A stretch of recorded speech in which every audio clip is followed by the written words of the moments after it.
শুভ সকাল বন্ধুরা, আমি পম্পা একটা নতুন ব্লগ নিয়ে চলে এলাম তোমাদের কাছে। ঘুম থেকে উঠেছি, সবেই উঠেছি ঘুম থেকে। এখন ফ্রেশ হয়ে এক কাপ চা বসিয়েছি, চাটা খাবো। কিন্তু আমাকে এইটুকু সময় ভয়েস ওভার দিতে হচ্ছে কারণ আমার পাশের বাড়িতে চলছে তুমুল ঝামেলা। তো যাই হোক, এখানে দিদি তো রান্না করে গেছে, বাসন মাজার যে দিদি সেও করে গেছে কাজ। জল ফুটে উঠেছে, এবার একটুখানি চা পাতা দিয়ে একটু ঢাকা দিয়ে রেখে চাটা ছেঁকে নেব। চাটা তো খেয়ে নিই, তারপর অন্যান্য কাজগুলো করা যাবে। যথারীতি চাটা ছেঁকে নিয়ে মাকেও দিতে গেলাম। এই যে মায়ের চা, আমার চা নিয়ে দেখো বন্ধুরা, কাছ থেকে কটা উচ্ছে তুলে নিয়ে আসলাম। এখনও তো স্নান টান কিছু করিনি। এই কটা উচ্ছে গাছে হয়েছিল, তুলে নিয়ে আসতে হলো, মানে এরপরেই না উচ্ছেগুলো একটু পেকে পেকে যাচ্ছে, তাই জন্য এখন তুলে নিয়ে এসেছি। এবার স্নান টানগুলো সেরে নিই। রান্না তো হয়ে গেছে, তোমাদের স্নান টান করে এসে দেখাবো আজ কী রান্না হয়েছে। ঠাকুর প্রণাম করে স্নান সেরে ঠাকুর প্রণাম করে এই মানি প্ল্যান্ট গাছটাতে একটুখানি মাটি দিয়ে একটু জল দিলাম। আর দেখছো না, এই যে লাল সুতোটা বেঁধেছি, এর পিছনে একটা কারণ আছে, সেটা তোমাদেরকে আমি ভিডিওতে বলবো। তোমরা খেয়াল রেখো ভিডিওটা, কেন মানি প্ল্যান্ট গাছের মধ্যে লাল সুতো বেঁধেছি আর তার সাথে আর কি কি করেছি সেটাও তোমাদের বলবো। আমি দেখেছি, শুনেছি অনেকের কাছে, সেই জন্যই এটা করলাম। ঘরে চলে এসেছি, একটু স্কিন কেয়ার করছি। জাস্ট টোনারটা লাগিয়েছি মুখে, একটু ময়েশ্চার লাগাবো। তো বন্ধুরা, রান্না তো হয়ে গেছে, অনেকক্ষণ রান্না হয়ে গেছে। আজকে সেরকম কিছু রান্না হয়নি, তো রান্না হয়নি। স্কিন কেয়ার করার পর মুখটা কেমন একটু ফ্যাকাশে ফ্যাকাশে লাগছে, সে লাগুক। স্কিন কেয়ারটা করে নিয়ে তোমাদের দেখাবো আজকে কি কি রান্না করে গেছে আমাদের শান্তি দিদি। ঠিক আছে, চলো।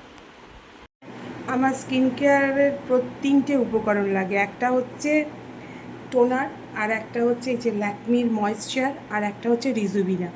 তো এইটা হচ্ছে আমার স্নান সেরে উঠে এই 3টে জিনিস দিয়েই আমি স্কিন কেয়ারটা করি। একটু তো ল্যাথ খাই, ইচ্ছে করে না, কিন্তু তবুও করি, কেননা স্কিনটার মাঝে মধ্যে ট্রিটমেন্ট করাই। বা সেই ক্ষেত্রে যদি না ঠিক মতন করি তাহলে তো স্কিনটা খারাপই হয়ে যাবে। তো একটুখানি হাতে ভালো করে রাফ করে নিই ময়েশ্চারটা দিয়ে, অল্প হাতে জাস্ট মাসাজ করে নিই।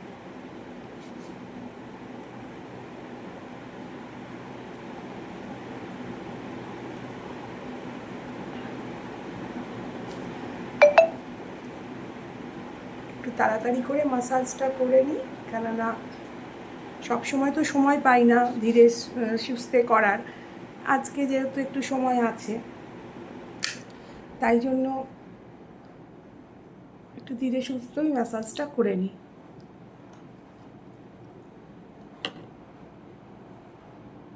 ময়েশ্চারটা আমার অ্যাবজর্ব হয়ে গেছে। এরপরে এই যে রিজুভিনাটা একটু ঝাঁকিয়ে নিয়ে এটা প্রায় শেষের মুখে, অতিরিক্ত ব্যবহার করি আমি রিজুভিনা। তো এই 2-3 ড্রপ মতন নিয়ে নিই, একটুখানি হাতেতে নিয়ে এটাকেও আমি একটুখানি হাতে ঘষে ট্যাপ ট্যাপ করে একটু লাগিয়ে নিই। তাতে কি হয়, আমার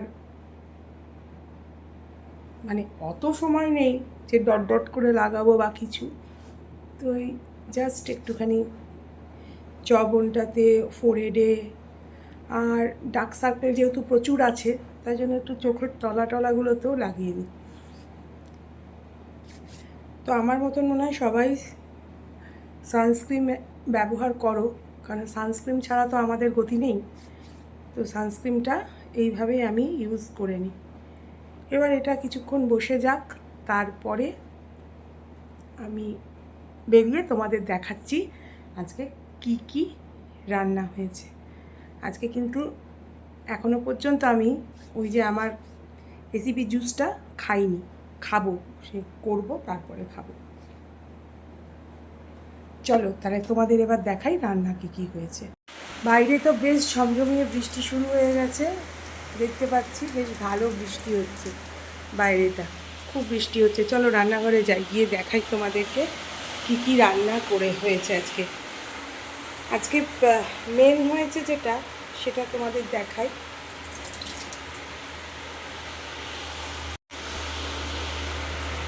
অল্প পরিমাণ পোলাও হয়েছে,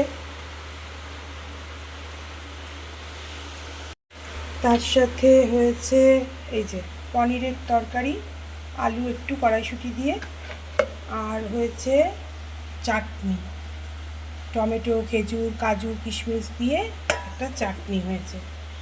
আর আমার তো রেসিপির জুসটা এখনও হয়নি, আমি করবো।